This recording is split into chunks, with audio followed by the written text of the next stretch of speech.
Hi viewers, அஸ்ஸலாமு அலைக்கும். சப்பாத்தி, இடியாப்பம், தோசை இது எல்லாத்துக்கும் ஒரு பெஸ்ட்டு காம்பினேஷன்னா இல்லை ஒரு பெஸ்ட்டு சைடிஷ்னா நான் துனா ஃபிஷ்ஷை சொல்லுவேன். ஈவன் ப்ரெட்டுக்குள்ளே ஸ்டஃபிங் வச்சு சாப்பிட்டா கூட அவ்வளோ டேஸ்டியாக இருக்கும். கோதுமை தோசைக்கெலாம் சாப்பிட்டோம்னா அல்டிமேட்டாக இருக்கும். வாங்க எப்படி செய்யலான்னு பார்க்கலாம். ஒரு பேனில் ஆயில் போட்டு ஆனியன் சேர்த்து நல்லா ஒரு மூடி போட்டு வதக்கி கொள்ளுங்கள். ஆனியன் கண்ணாடி மாதிரி வர்ற வரைக்கும். இந்த மாதிரி கண்ணாடி மாதிரி ஆனியன் ஆன பிறகு அதில் ரம்பை இலை சேர்த்துக்கோங்க.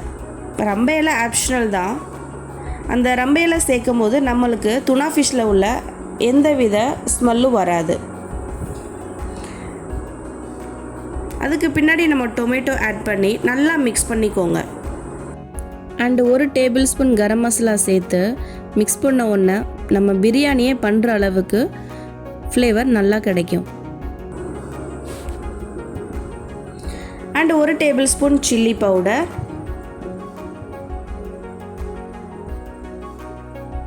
கலருக்கு காஷ்மீர் சில்லி 1 டேபிள் ஸ்பூன்,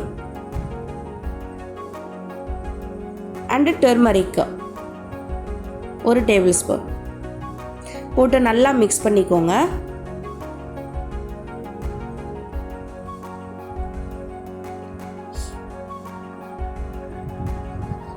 நம்ம இந்த சைடிஷ் பண்ணுறதுக்கு ஜஸ்ட் 15 மினிட்ஸ் இருந்தால் போதும். பின்னாடி நம்ம குட்டி குட்டியாக கட் பண்ணி வச்சுருக்கிற கேப்சிகம், துருவி வச்சுருக்க கேரட் போட்டு நல்லா மிக்ஸ் பண்ணிக்கோங்க. ஒரு 3 நிமிஷம் குக் பண்ணாலே போதுமான டைமிங் தான் இது.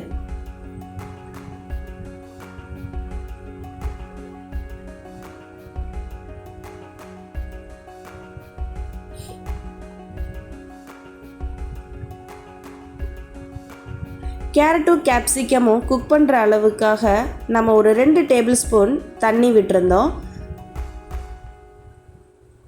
And 1 table spoon coriander powder சேர்த்து நல்லா மிக்ஸ் பண்ணிவிட்டு 1 கைப்பிடி அளவு புதினா. நம்ம இதெல்லாம் சேர்க்கோமே ஒரு நல்ல ஃப்ளேவர் கிடைக்கும். வீடே அவ்வளோ மணக்கும். நம்ம ஃபைனலாக கேனில் இருக்கிற துனா ஃபிஷ் நம்ம ஆட் பண்ணிவிட்டு நல்லா மசிச்சு விட்டுக்கணும் துனா ஃபிஷ்ஷை.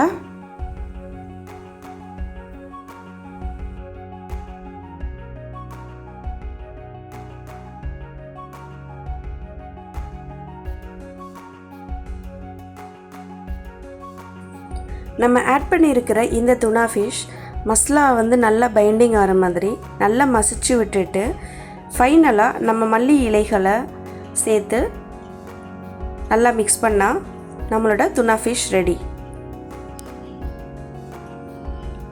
பேச்சுலர் ரூமில் இருக்கீங்க, இல்லைனா கெஸ்ட்டு யாராவது சடனாக வீட்டுக்கு வந்துட்டாங்க, ஏதாவது கிரேவி பண்ணணும் அப்படின்னா சடனாக இமிடியேட்டாக 10 மினிட்ஸில் ரெடி ஆகிடும். மஸ்ட்டு ட்ரை பண்ணுங்கள்.